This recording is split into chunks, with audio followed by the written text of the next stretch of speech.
Hello everyone, Assalamu alaikum. Ruhis blogger নতুন এটা ভিডিঅ'লৈ আপোনালোকক জনাইছো স্বাগতম।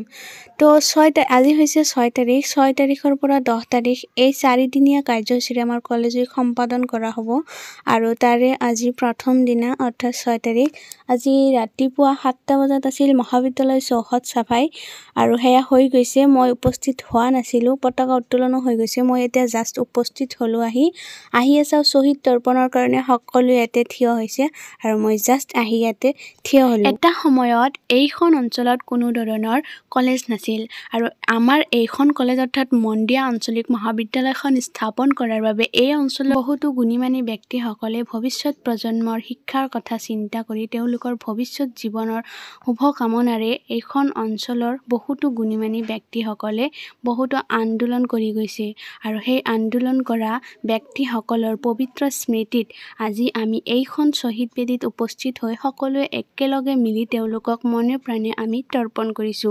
তো শ্বহীদ বেদী আমাৰ তৰ্পণ কৰা শেষ হোৱাৰ পিছত সকলোৱে কলেজৰ ভিতৰৰ ফালে যাই আছো আৰু যাই চাও তাতে বহুতো খেল ধেমালি আৰম্ভ কৰা হৈছে আৰু আমাৰ ছাৰ বাইদেউ সকলে এনজয় কৰি আছে। যিহেতুকে এয়া আমাৰ লাষ্ট ইয়াৰ গতিকে আমি বহুতো খেল ধেমালিত পাৰ্টিচিপেট কৰিছো। ইয়াৰ আগৰ সেমিষ্টাৰত সিমান বেছি পাৰ্টিচিপেট কৰা নাছিলো, যেহেতুকে ইয়াৰ লাষ্ট ইয়াৰ সেইকাৰণে ভাবিলো অলপ খেল ধেমালি অলপ এনজয় কৰি যাও। আৰু এইফালে আমাৰ ছোৱালী সকলৰ ৰছী টনা খেল ষ্টাৰ্ট কৰি আছে আৰু এয়া সন্মুখৰ দলটো আমি আছিলো, একে টানতে আমি তেওঁলোকক হাৰাই দিছো। টনাটনি একদমেই কম হ'ল, এটা টানতে মানে হাৰি গ'ল আৰু আমি জিকিলো, সেইকাৰণে বেছি ভাল নালাগিল। আৰু এয়া আছিলে ল'ৰাসকলৰ ৰছী টনা খেল। এওঁলোকেতো বহুত মজা লাগিছিল কাৰণ ইমান বেছি কম্পিটিশ্যন হৈছিল সিহঁতৰ মাজত।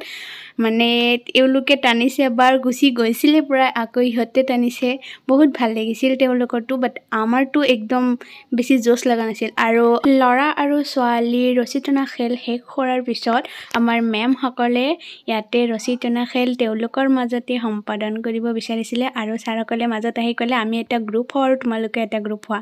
তো আমাৰ ছাৰসকলে এটা গ্ৰুপ হৈছিল আৰু মেমসকলে এটা গ্ৰুপ হৈছিল। বাট মেমসকলেই জিকিলে, আমাৰ ছাৰসকল বহুত শক্তিশালী আছিল, বাট তেওঁলোকে হাৰিলে।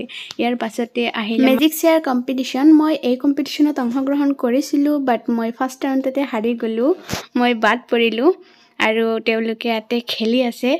মেজিক চেয়াৰ খেলটো সম্পাদন কৰাৰ পিছত আছিলে ল'ৰা আৰু ছোৱালীৰ বেডমিণ্টন খেল। বাট ল'ৰাসকলৰ বেডমিণ্টন খেলটো ছাৰসকলে পাতিলে আৰু আমাৰ ছোৱালীৰ বেডমিণ্টনটো অহাকালি পাতিব বুলি কৈছে। তো আজি আমি বিদায় লৈছোঁ। এয়া পিছদিনা অৰ্থাৎ 7 তাৰিখৰ দিনা যি খেল ধেমালি হৈছে সেয়া আহি আছে। হাঁহি কান্দোনৰ প্ৰতিযোগিতা চলি আছে আৰু ইয়াতে প্ৰতিযোগীসকলে এনেকৈ বহি কান্দি আছে আকৌ হাঁহি আছে। এয়া চাই সকলোৱে একদম হাঁহি হাঁহি। মই মোৰ লগতে আপোনালোককো হাঁহি কান্দোন প্ৰতিযোগিতাত অংশগ্ৰহণ কৰা প্ৰতিযোগীসকলৰ যি ৰিয়েকশ্যন আছিল সেয়া আপোনালোককো দেখাব বিচাৰিছোঁ, একবাৰ চাই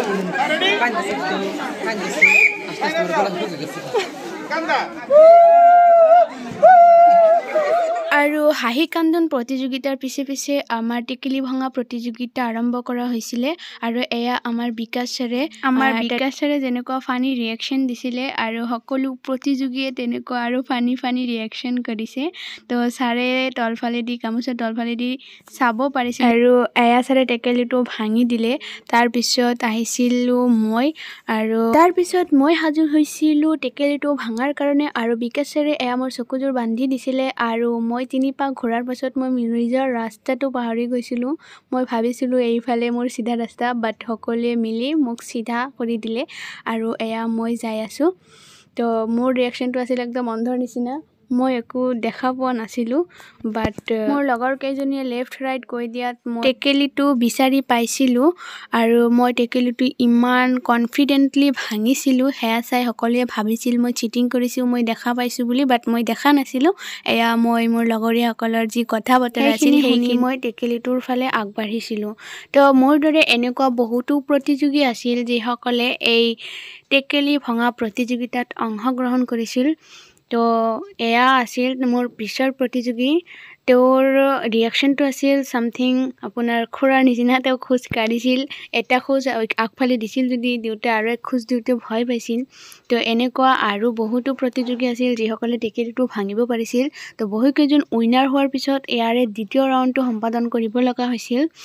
বাট মই দ্বিতীয় ৰাউণ্ডত এইটো খেলত জিকিব পৰা নাছিলোঁ আৰু এয়া আছিল মণি আৰু তাইৰ ৰিয়েকশ্যনটো আপোনালোকে চাব পাৰিছে ইমান ফানি আছিল মই হাঁহোতে একদম অস্থিৰ হৈ গৈছিলোঁ আৰু তেওঁৰ খোজ কঢ়া যি ষ্টাইল আছিল সকলোৱে একদম হাঁহিছিল বহুত হাঁহিছিল মণিয়ে অলপৰ কাৰণে টেকেলিটো ভাঙিব পৰা নাছিল অলপৰ কাৰণে অলপ ইফাল সিফাল কৰিলে তাই টেকেলিটো ভাঙিব পাৰিলেহেঁতেন আমি সকলোৱে এই খেলটো শেষ কৰি ঘৰলৈ উভতি গৈছিলোঁ আৰু এয়া আছিলে আমাৰ পিছদিনাৰ কাৰ্যসূচী পিছদিনাত আমাৰ সাংস্কৃতিক শোভাযাত্ৰা আছিলে আৰু শোভাযাত্ৰাৰ কাৰণে সকলোৱে কিবা কিবি হৈছিলে কিছুমানে নাচনি হৈছিলে দৰা কইনা হৈছিলে আৰু আদিম মানুহ হৈছিলে বাট আমিবোৰে লেবেল ফালিবলৈ এনে শাৰী আৰু মেখেলা পিন্ধি আহি লেবেল ফালিছিলোঁ আৰু তাৰপিছতে আছিলে আমাৰ প্ৰাচীৰ পত্ৰিকাখন উন্মোচন কৰাৰ সময় এইটো সময়ত আমি সকলোৱে ইয়াতে উপস্থিত হৈছিলোঁ আৰু এই সময়তে ছাৰে আমাৰ প্ৰাচীৰ পত্ৰিকাখনত যি হেৰি আছে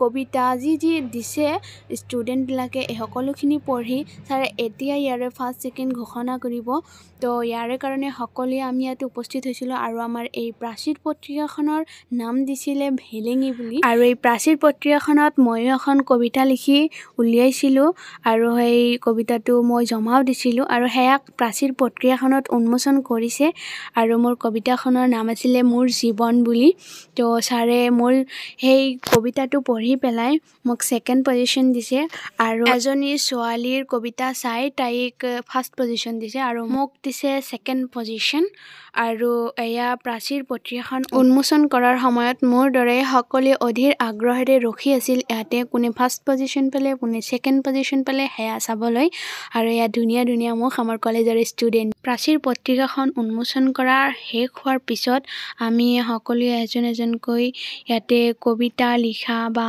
আৰু কিবা কিবি লিখিছিলে কিছুমানে সেয়া আমি পঢ়িবলৈ চেষ্টা কৰিছিলোঁ বহুত ধুনীয়া লিখিছে আৰু আমাৰ প্ৰাচীৰ পত্ৰিকাখনো বহুত ধুনীয়াকৈ সজাইছে এয়া দেখিবলৈ বহুত আকৰ্ষণীয় প্ৰাচীৰ পত্ৰিকাখন উন্মোচন কৰাৰ আঁৰত আমাৰ এগৰাকী মেম আছিলে তত্ত্বাৱধায়ক হিচাপে তেখেতক বহুত ধন্যবাদ জ্ঞাপন কৰিছোঁ ইমান ধুনীয়াকৈ প্ৰাচীৰ পত্ৰিকাখন আমাৰ মাজত উপস্থাপন কৰাৰ বাবে তাৰপিছত আমাৰ ছাৰসকলে ইয়াৰ গুৰুত্ব সম্বন্ধে আমাক কিবা কিবি কৈ আছিলে আৰু আজিৰ ভিডিঅ'টো ইমানতে সামৰিছোঁ দেখাই আছে নেক্সট ব্লগত তেতিয়ালৈকে আপোনালোকে মোৰ লগত থাকক লাইক কমেণ্ট আৰু এটা শ্বেয়াৰ কৰিবলৈ নাপাহৰিব ভালে থাকক কুশলে থাকক